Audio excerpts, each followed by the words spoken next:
and let her know. War of the Roses is starting right now on KDWB. This is somebody on War of the Roses who listens to our show because War of the Roses was triggered by something that we talked about last week on the show. That could be anything on this show, honestly. It's true. Hi, Tonya. Hey, how's it going? Good. You listened to the show last week. We were talking about that emoji bit. Tell everybody what the emoji bit did and how it triggered your War of the Roses. All right. Well, yeah. So I was listening last week, and I was kind of, playing over my last 6 emojis in my head, and they're pretty docile. And I ended up asking my boyfriend to show me what his last 6 emojis are. So we traded, but his were a little alarming, I guess you could say. Now, just so in case you don't remember, they say, like, just for fun, the last 6 emojis that you used on your phone describe your life right now. Mine were like the eye bulge emoji, the laugh cry, the just cry, the heart, the head with hearts around it kind of thing. And a lot of people's like, the big winky laugh and the big, like, I want to know, a flame or fire or whatever. And yours were pretty mundane. Yeah, and mine's like the dancing girl and the, sparklers and, 4th of July stuff. Okay. But his, you looked at his and his were like, what were his emojis? What the hell? Yeah, so his were heart. Okay, fine. Taco, eggplant, an 8-ball, a devil face, and a laugh cry. Like, okay. So, which are fine, but he doesn't use them, to talk to me. Like, that's not what he sends me via text. So he's not sending you the old eggplant and taco emoji as a joke, insinuating something to you. No. What would be the most incriminating emoji that you can send? I mean, the taco one, out of context, is like, it's Taco Tuesday, or let's get tacos, taco. If it was like the eggplant and the peach and like the water. Yeah. The water one. Yeah. Mm-hmm. Okay, so eggplant, peach, water. I get it. Yep. That's pretty incriminating. What series of emojis would be the most incriminating? That's got to be right up there. I would say the heart along with the cat would be a good one. The heart along with the eggplant. Yeah. But he doesn't use any. What emojis does he use, if any, with you? Does he just not use emojis, or does he what does he send to you? I mean, sometimes there's like the little pink hearts or like the prayer hands, like. Yeah, kind of normal things. Okay. But there's more. So that triggered your War of the Roses, but there's that kind of got you thinking about something else that's going on with you and Ethan, right? Yeah, I mean, he's been working out a lot more lately, and he looks really good. But we were at a 4th of July party, and, I just started noticing, like, girls noticing him and him noticing, he's getting a little more attention these days. Mm-hmm. Which you got to love, because it's like, I mean, who doesn't want to have a partner that looks so good that other people are going, wow, they look really good. Yeah. I mean, if Susan, I don't know if she does, she looks amazing. But if she was like drawing the attention of 25-year-old guys, I'd be like, yeah, that's right. You can look, but don't touch. But you like the look but don't touch thing, but you're worried that there might be something else going on. Yeah, I'm just, it's like most relationships, people text a lot, and the fact that, I'm probably the person who texts the most, but I never see any of those emojis. It's a little, I don't know, it's just a little, just making me a little suspect. I don't blame you, 100%. Well, we can maybe help you out a little bit. We can at least try to help you out by calling Ethan and pretending that we're giving him a survey. We'll give him the survey and say, hey, for taking this survey, taking your time, we'll send a dozen roses, romantic roses, anywhere you want to. Who would you like to send them to? Well, chances are pretty good that he'll say you no matter what. But if he says the wrong name and sends them to the wrong person, then we'll at least try to trap him and see whether he's, interested in somebody else. Okay? And now, the dramatic conclusion of War of the Roses. Well, a girl can hope. 101.3 KDWB. All right, we did a War of the Roses a minute ago. We're about to make a phone call. And basically, there's a couple of things at work. First of all, we did this little thing, and it's not anything that you haven't heard of. It's like you look at the last 6 emojis in your phone, and you go, oh, well, that's my life right now. So it's like, okay, here's the brain blowing up. Here's the smacking my head, slapping my head, whatever, shaking my head. Here's the girl dancing. Here's the heart, whatever. And so she's like, oh, this is kind of fun. So she just hears it on KDWB. She tells her partner, hey, let's look at the last 6 emojis. So they look at the last 6 emojis, and it was what, Jenny? Like a taco, an eggplant. Eggplant, an 8-ball, a heart. Yeah. And she's like, you don't use those on me. Who are you using those on? Mm-hmm. And then she also noticed that he's working out, which is great. I mean, you love it when your partner gets healthy.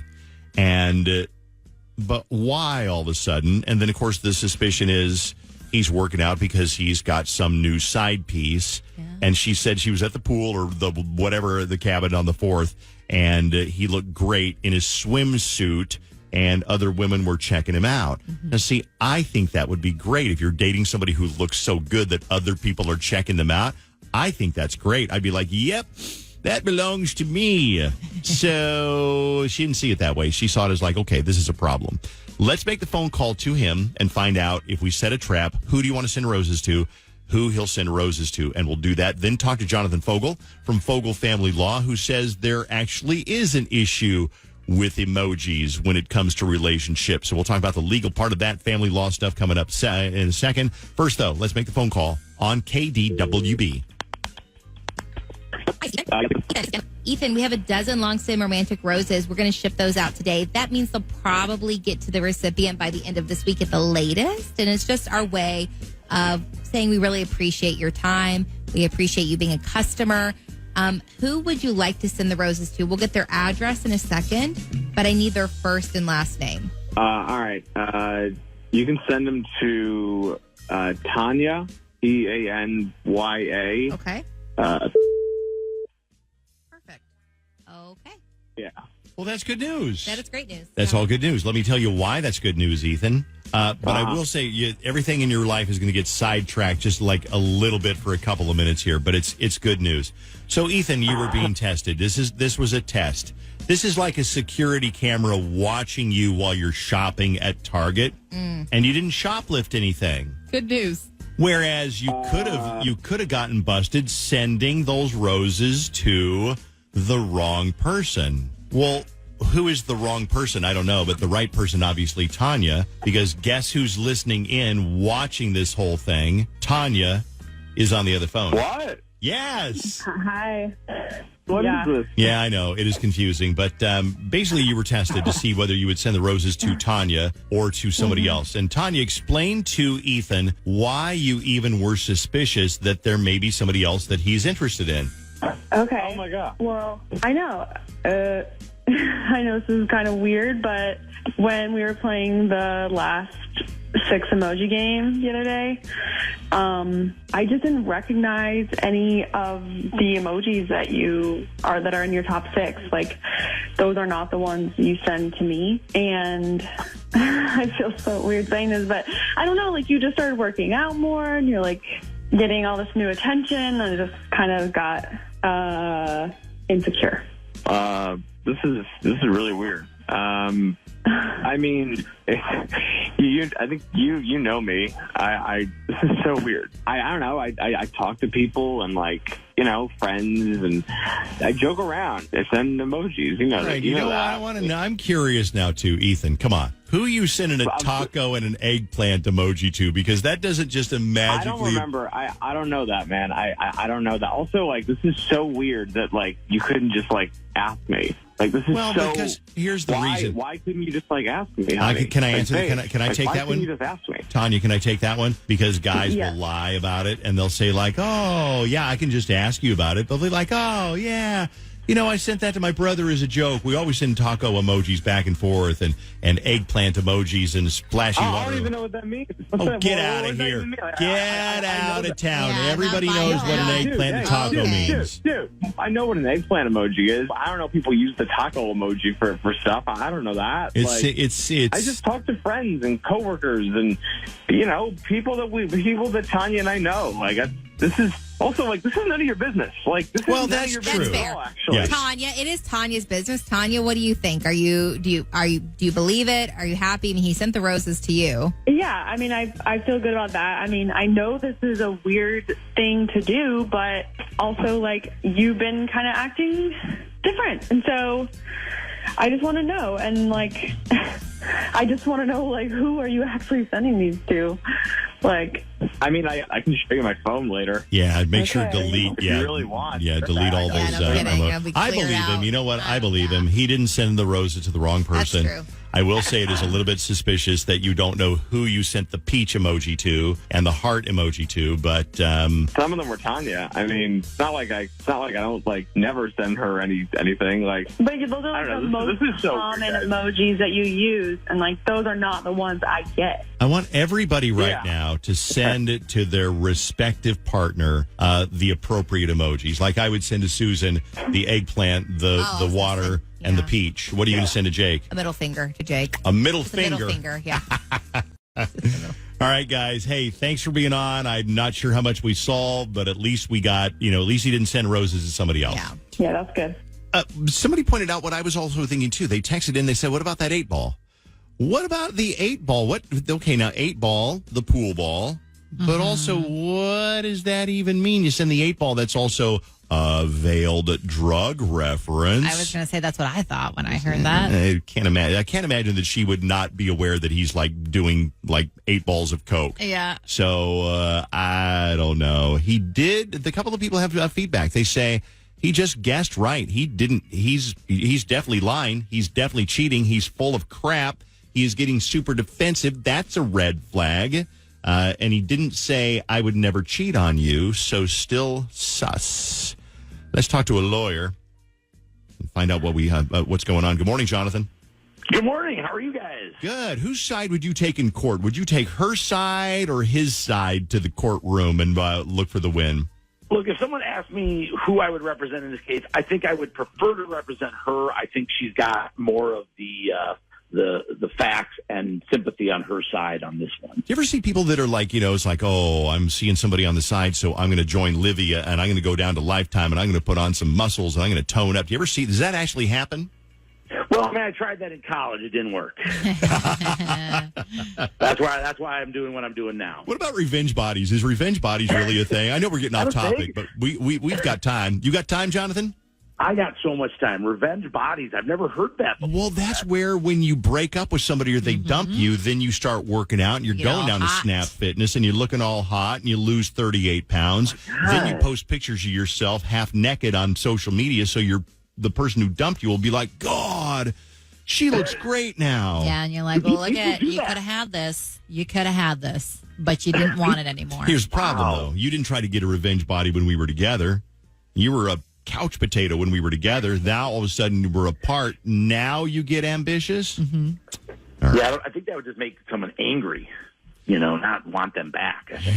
Maybe that's the intention, though. Maybe so. Jonathan, let's talk. What did you hear? What did you get legally? Jonathan's a family lawyer. He does divorce and he does custody and payments and visitation and all those things that can get kind of complicated. If you need Jonathan's help, he's funny, he's friendly, he's personable, he's affordable, and he's super experienced. He ain't the cheapest lawyer out there. You don't want the cheapest lawyer out there, but he is definitely a family, work with your family and get it all to go the way you want to. Give me your emoji story. What do you got?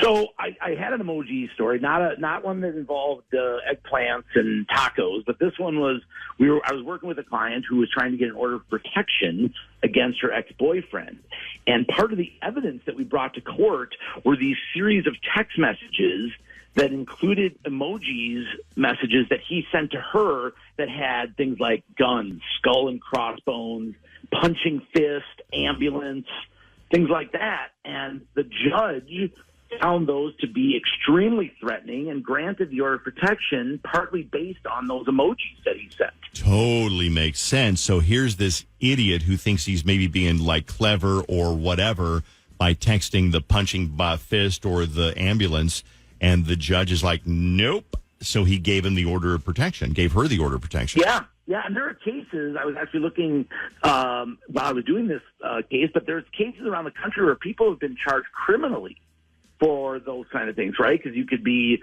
it could be a crime or considered a crime if you're making threats to somebody. No, that totally makes sense. Did you hear the one? It wasn't like a threat, but it was like a farmer somewhere. Somebody said, "Hey, I will buy your land for $85,000 or whatever." The farmer sent a thumbs up emoji, and they held it up in court. The judge agreed that looked like an agreement to that offer, and the judge made him stick to that. Did you hear about that? I have not heard about that. It happened just a couple of days ago. Yeah, so be careful with your emojis. Yeah. We've always got some tips from Jonathan with all of his experience. So let's talk about what tips are we going to cover today, Jonathan? Yeah, today I was thinking, here are tips that I think anyone going through a divorce needs, right? I went through my own divorce, and so I learned these things personally, but I also, after 30 years of experience of helping others go through it, here are 5 things that I think are really important to remember when you're going through a divorce. Okay. So the first one is be organized, right? Divorces can involve a lot of paperwork. Start a filing system, be organized. That'll help you going through the divorce. Okay. Second one, speaking of emojis, is stay off social media. There's really nothing good that's going to come of venting your anger on social media. If you need to do that, get a therapist, talk to your friends in person, but don't post it out there for everyone to see. Okay. All right, good. It may feel good to do it, but it's not going to help. Okay. The third thing is be constructive. What I mean by that is don't get sucked into the frivolous arguments. Remember, at some point, you're going to need to co-parent, right? So if this is a person that you have a child with, realize that at some point when this is all over, there's going to need to be some sort of co-parenting relationship that you have. Right. The fourth one is make a plan. And what I mean is, take it one day at a time. Focus on the future, not the past. Right? I see so many people come in, and I did this too, right? You're angry, you're hurt, you're focusing on the things that happened, but sticking to a plan of how it's going to be going forward is really going to be beneficial. Okay. And the final thing, the fifth thing, is be patient. All right? And some divorces can take a long time. And the reality is sometimes your soon-to-be ex may not be as ready as you are for the divorce. Right, Pete? I always say there's a legal divorce and there's a psychological divorce. Sometimes one person is not psychologically ready, and if you're too quick to try to push things forward, it doesn't work. Try to be a little patient. I promise you there's light at the end of the tunnel, and it's not a train. All right, Jonathan Fogel, Family Law. If you need help with anything from starting your divorce proceedings to maybe you're having trouble with custody or visitation, or maybe the other person's being difficult, then go online, find Jonathan, get a free consultation. You can do it on the phone. You can do it in person, Caribou, whatever you want to do. FogelFamilyLaw.com. Like 3 decades of experience. He will steer you in the right direction. FogelFamilyLaw.com. I want to ask you one more question. Of course. What is the time? I know it changes so much, but let's say that somebody listening right now wants to get a divorce and they want to be divorced by Christmas time. What is the timetable for a divorce? I mean, can it be next week, or does it always take months? And then there's kind of like you can say, I'm going to get a divorce and I'm going to move out. But how long does a divorce typically take? Yeah, look, someone could definitely, if they came today, they could be divorced by Christmas. It really depends on how much they want to compromise, right? I tell people all the time, if you want to be divorced, you could divorce today if you wanted, if you agreed to everything that the other person wanted. But maybe that's not the best choice. And so really it depends on how far apart people are and how much everybody is willing to sit down and compromise. Very cool. Jonathan, thanks for your expertise. We appreciate it. We're going to get Jonathan on one day in the next week or so, just like an Ask a Divorce Lawyer segment. So we'll have you on for 15 or 20 minutes in a couple of weeks to get some questions. Jonathan, I would love that. Thank you so much. Have a great weekend. We'll see you next week, all right? All right, you guys take care. Thank